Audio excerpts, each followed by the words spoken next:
Բարև ձեզ, սա բացարձակ արժեքն է։ Այսօր զրուցում ենք Երևանի կրկեսի գեղարվեստական ղեկավար Սոս Պետրոսյանի հետ։ Բարև ձեզ, պարոն Պետրոսյան, շնորհակալ եմ, որ ընդունեցիք մեր հրավերը։ Մեծ սիրով։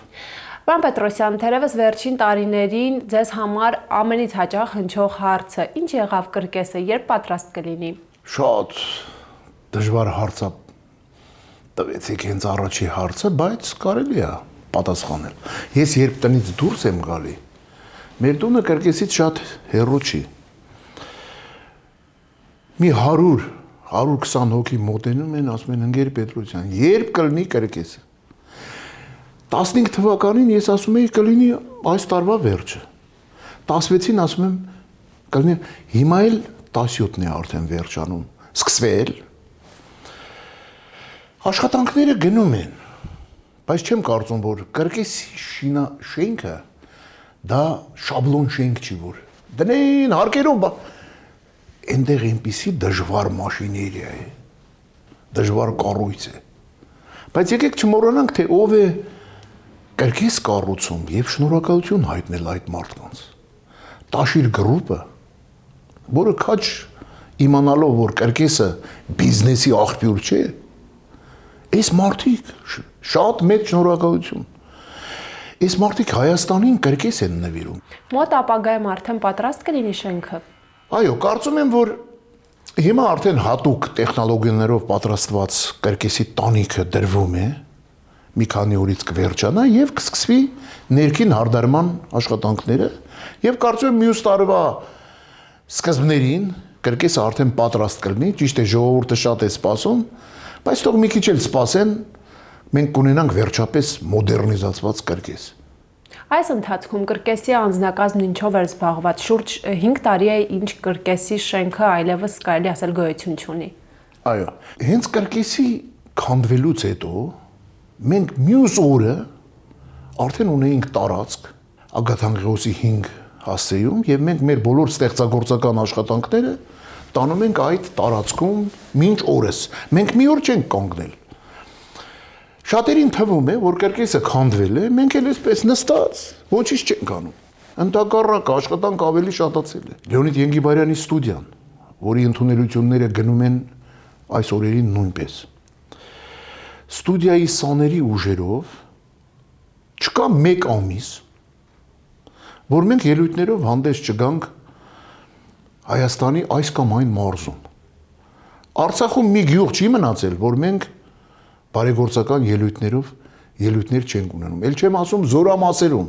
Այ դուք մեր Facebook-ը, մեր էլեկտրոնային հասցեն շատ ակտիվ է աշխատում։ Մի հատ տեսեք, թե ինչ աշխատա։ Թե չէ մեկը գնում է մի օրով մի հատ երգում է, ամբողջ օրը ցույց են տալի։ Բայց մենք չենք սիրում մեզ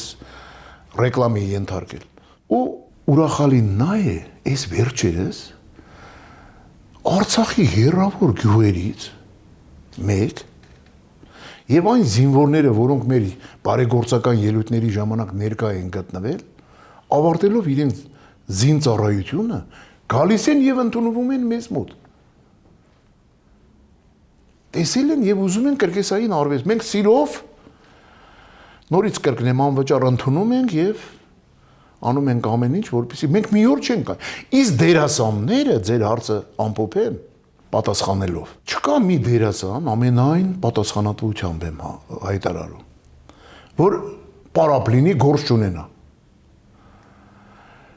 Ասեմ ավելին, տվեք ինձ մեկ դերասան, որը ունենա համար, լավ համար կրկեսային։ Եթե շքեղ համար ունենա, ավելի լավ։ Ուղիղ 3-4 օրից ուղարկեմ այս կամ այն կրկեսներում աշխատելու ամենաբարձր կոնտրակտներով, չկա, դժվար ժանր է, չկա, այնպես որ պարապ մարդ չունենք, կարծում եմ ես ձեր հարցին պատասխանեցի։ Իսկ կա հայկական կրկեսի նկատմամբ պատշաճ ուշադրություն։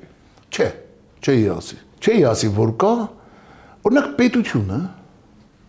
ես 83 թվականից կրկեսի անփոխարինելի, կներեք այդ բանի, գեղարվեստական ղեկավարն է։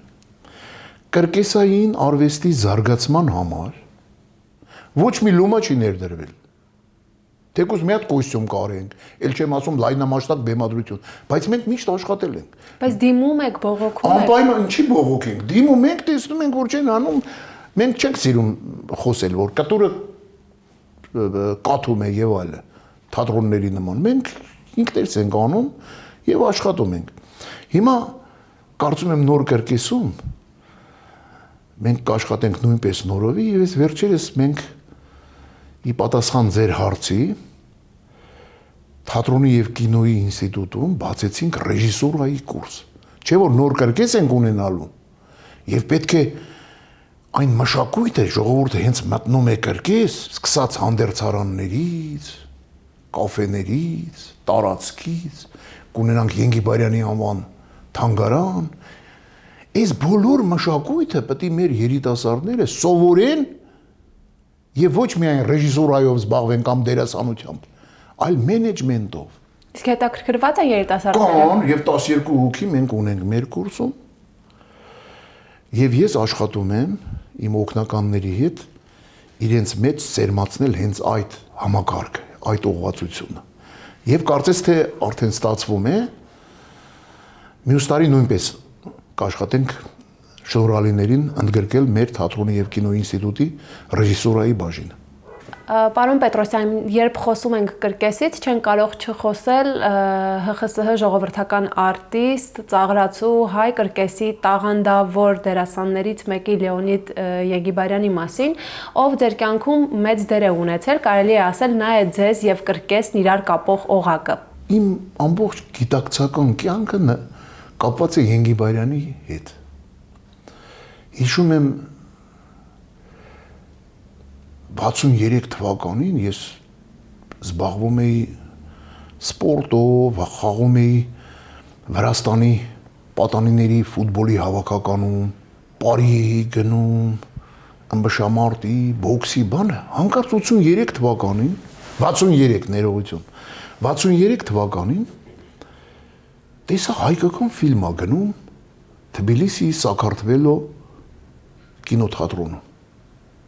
Գնացի տեսա, ասի տեսնես ինչ հայկական ֆիլմ ա։ Ես այդ ժամանակ 6-րդ դասարանում էի։ Տեսա ու մի անգամից ինձ այդ կախարդական աշխարհը գրավեց, այո։ Ուրեմն օրը 6 սեանս էր։ 10-ին, 12-ին, 2-ին, 4-ին, մինչև իրիկուն։ Այդ բոլորը տեսա։ Սիրահարվեցի կրկեսի վրա սկզբից մինչև վերջ։ Ու ասի պետքա կրկեսով զբաղվեմ, բայց ոչ խումբ կա Թբիլիսիում, ոչ դասատու կա, նոր էլ հեռուստատեսությունը նոր էր դուրս եկել, вообще նույնիսկ ցույց չէին տվել կրկեսային, ասենք որովից է հաղորդում։ Եվ հանկարծ մի 2 ամիս հետո տեսա, որ Ենգիբարյանը եւ հայկական կրկեսը հյուրախաղերով հանդես պետք է գան Թբիլիսիի կրկեսում։ Մոտ 1 ամիս գնում գալիս էի բան, որ ինձ Ենգիբարյանը ընդունի։ Բայց ասում էին ժամանակ չունի եւ այլն։ Գնացի հորս դիմեցի, հերս օգնեց ինձ։ Հերս մի քիչ ճարպիկ մարդ էր։ Ասեց, եկավ, ասեց Ենգիբարյանը վաղը քեզ կտեսնի։ Գնացի ու ցույց տվեցի ինչ կարամ անեմ, ինքնուս։ Շշեր, բաժակներ, ֆոկուսներ, կրակներ, Ենգիբարյանը տեսավ, ասեց այդ տղա, ինքը հայերեն չգիտեր խոսել իհարկե, ասեց այ դու կլինես երկրորդ հայը կընդունվես Մոսկվայի կրկեսային ուսումնարանը։ Այն ժամանակ միայն Մոսկվայում էր կրկեսային միակն էր աշխարհում։ Այս հերս գնաց ավելին, ինքը գնում է Ենգիբարյանի մոտ, ասում է որ տղաս վատ է սովորում, որ Ենգիբարյանը այնց անի, որ ես լավ սովորեմ, մինչև ավարտեմ գնամ Մոսկվա ընդունվեմ։ Մեկ էլ հայրիկս եկավ, ասեց Ենգիբարյանը նորից է քեզ ուզում։ Գնացի տեսավ, ասեց սոս, դու միայն կընդունվես այն ժամանակ, եթե դպրոցը ոսկե մեդալով ավարտես։ Ես էլ հազիվ ամբողջ օրը ցիրկով էի զբաղվում, ընտորինակում էի սրան նրան, ու դա իմ մեջ մտավ։ Ու այդպես Թբիլիսիու Հավլաբարում ես միակն էի հայը,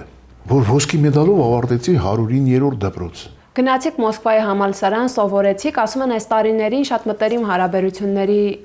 մեջ էիք Ալլա Պուգաչովայի հետ, այդ մասին կուզեմ որպեսզի խոսեք։ Մեր կուրսը այնպես ստացվեց, Այդ կողմից իմ բախտը ոնց որ Քաչնազարի բախտը լիներ։ Մեր կուրսում բոլորի ծնողները դերասաններ էին, ժողովրդական արտիստներ, նրանք արդեն պատրաստ, իսկ ես հավլաբարից ինչ պետք է չունեի համապատասխան, ճիշտ է իմ համառության շնորհիվ ընդունվեցի եւ ինձ օգնեց Ենգիբարյանի ոսկի մեդալով դպրոց ավարտելը, նա որ ինձ խորհուրդ տվեց։ Դե տեսեք, մեր կուրսում սովորում էին Ալլա Պուգաչովան, Գենադի Խազանովը, Յուրի Կուկլաչովը, Յուրի Չեռնովը, Քրիստինեի պապան Օրբակասը, այնտեղ իրենք ամուսնացան Ալլայի հետ մեր կուրսում, Վալերի Մարոզովը եւ մյուսները, շատ-շատերը, եւ Անատոլի Մարշևսկին, մեր ամենահայտնի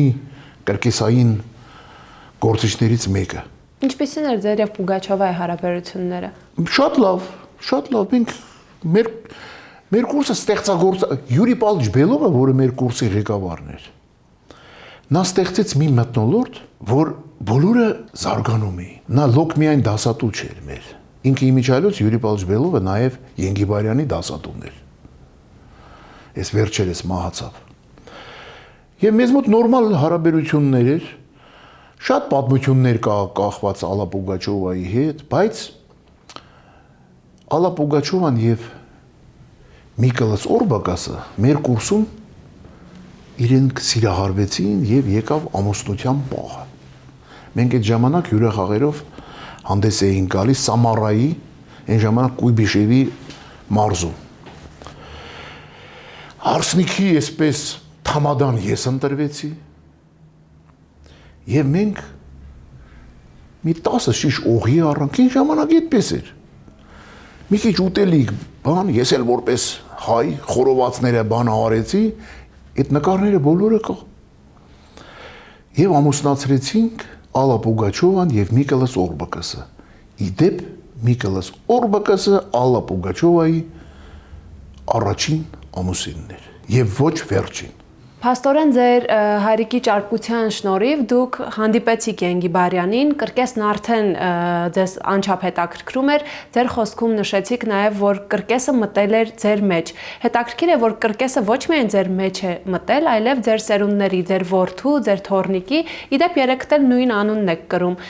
Ինչի հետ է սա կապված եւ նաև այս մասին եմ ուզում խոսել։ Ուրեմն Ենգիբարյանը հուլիսի 25-ին է, չէ՞, նա ծնվել։ Իսկ մայիսի 27-ին ծնվեց իմ տղաս։ Ես աշխատում էի հայկական կրկեսում եւ ասի Լեոնիդ Գյորգիչ, ինչ անունը ինչ դնենք, տղա եմ ունեցել եւ այլը։ Ասեց, «Դավայ սոց վտարոյ»։ Ասի, խնդրեմ, որ ասում եք կդնենք։ Դրեցինք սոց երկրորդ։ Անցան տարիներ 96 թվականին, ուղիղ 24 տարի հետո, այսինքն մեկ աստղի տակ ենք, բոլորս մկնիկներ ենք, առնետներ ենք, ոնց են ասում։ Ես էլ տղաս էլ տորնիկս է։ Արդեն իմ տղաս աշխատում էր Նիկոլինի կրկեսում։ Եվ այնտեղ երբ ծնվեց փոքրիկ Սոսիկը, ես նորից մոտեցա արդեն այս անգամ Յուրի Վլադիչ Նիկոլինի մոտ, ասի, ինչ դնենք անուն։ Շատ մտածելուց հետո ասեց, «Սոց, դավայ սոց տրետի»։ Եվ այդպես դրեցինք սոց երրորդ։ Ու հիմա գիտեք ուրախալին որն է։ Երբ մերոնք դառնում են Գինեսի ռեկորդագիրներ, կամ թոռնիկս աշխարհի արդեն 3 անգամ աշխարհի չեմպիոն բան, մեծ մասը ինձ են շնորհավորում, գիտեն ես եմ դառել։ Քանի որ ես էլ եմ Սոս Պետրոսյան աշխարհի չեմպիոն։ Ու ես ուրախանում եմ, որ իմ անունը, ազգանունը մինչև հիմա շարունակվում է։ Սկզբից ասում եմ, այո, ես եմ, հետո նոր բացատրում եմ, որ դա տղաս է, թոռնիկս է եւ այլն։ Այնպես որ կրկեսի ճանապարհը բռնեցի ես եւ ուրախ եմ, կրկեսին երջանկություն բերեց։ Եվ երջանկություն է բերում նաեւ իմ ամբողջ դինաստիային։ Թոռնիկներով, հարսով, Տիկին, աղջիկ, Նաիրա Պետրոսյանը, գիտեք, մեր Հայաստանի միակ կենթանավարժն է, իլյուզիոնիստը, կրկեսային ստուդիայի ղեկավարը, եւ թող հաջողություն բերի նաեւ իմ բոլոր աշակերտներին եւ բերել է։ Այնպես որ կրկեսը լավ արվեստ է, որ ընկար կրկես, էլ չես փոկվի այնտեղից։ Պարոն Պետրոսյան, կրկեսն ու կրկեսային համարները այսօր մի տեսակ նորաձև են դարձել ռեստորաններում, հարսանիքների կամ այլ ժամանցային միջոցառումների ժամանակ մենք վերջին շրջանում շատ ենք տեսնում կրկեսային, այսպես ասած, մինի ներկայացումներ, դրան ինչպես եք վերաբերում։ Շատ լավ, բայց իհարկե ձևերը փոխվում են։ Հիմա օրինակ սա մի վատ կողմ էլ ունի։ Այ հիմա կաֆեներում, ռեստորաններում ելույթ են ասում են մենք կրկեսի դերասան են։ Նրանք կրկեսի դերասան, կրկեսի հետ ոչ մի կապ չունեն։ Մի հատ օծը փաթաթում են վզիտ, բան, կրակներ են գցում, բռնում եւ այլ։ Կրկեսի դերասանը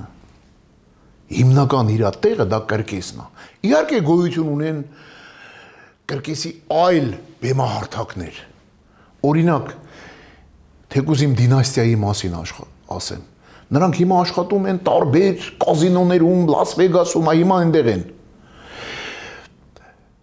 Հերոստաշոուներ կան կրկեսային, ձևերը փոխվում են, այնց այդ Ինչ ընդունելի է։ Այո, ինչ ընդունել, միայն ընդունել, իհարկե։ Կրկեսը դա սինթետիկ արվեստ է։ Պարոն Պետրոսյան, ինչն է ձեզ համար բացարձակ արժեք։ Ինձ համար, գիտեք ինչ, այս վերջերս ես այդ հարցին այսպես մտովի մտածում եմ, ասում եմ, եթե ինձ այդ Հայաստանում ոչ բոլորն են իրենց տեղերում։ Մեկը բժիշկա դառնում է, ասենք, մինիստր։ Մյուսը ինժեներա դառնում է բան, տնտեսագետ։ Ամեն մարդ պետք է այ Հայաստանը այն վաղ կդառնա լավ երկիր, ընդունելի երկիր։ Երբ որ ամեն մարդ իր տեղում լինի, թե չէ բոլորը գազտուկը կապում են ու սկսում են խոստանալ եւ պետք է լինի ամեն պրոֆեսիոնալների երկիր, ամեն մարդ իր տեղում պետք է լինի։ Ամեն մարդ իր տեղում լինելն է ձեզ համար բացարձակ արժեք։ Այո, ամեն մարդ պետք է իր գործով զբաղվի։ Ես դա ասում եմ եւ պատասխան կտամ այդ իմ ամեն մի բառի վրա։ Ամեն մի գործում արհեստավարժ պրոֆեսիոնալ պետք է լինի։ Շնորհակալ եմ զրույցի համար, իսկ ձեզ հիշեցնեմ, որ այսօր բացարձակ արժեք հաղորդման շրջանակներում զրուցում էինք Երևանի կրկեսի գեղարվեստական ղեկավար Սոս Պետրոսյանի հետ։ Եվ վերջում հաղորդմանն աջակցելու ու իմ արտաքին տեսքն ապահովելու համար շնորհակալություն եմ հայտնում Ագա Քանքանյան Image Studio-ին։ Image Studio, որտեղ կընդգծեն ձեր գեղեցկությունը։ Հասցե Իսահակյան 14։ Կհանդիպենք։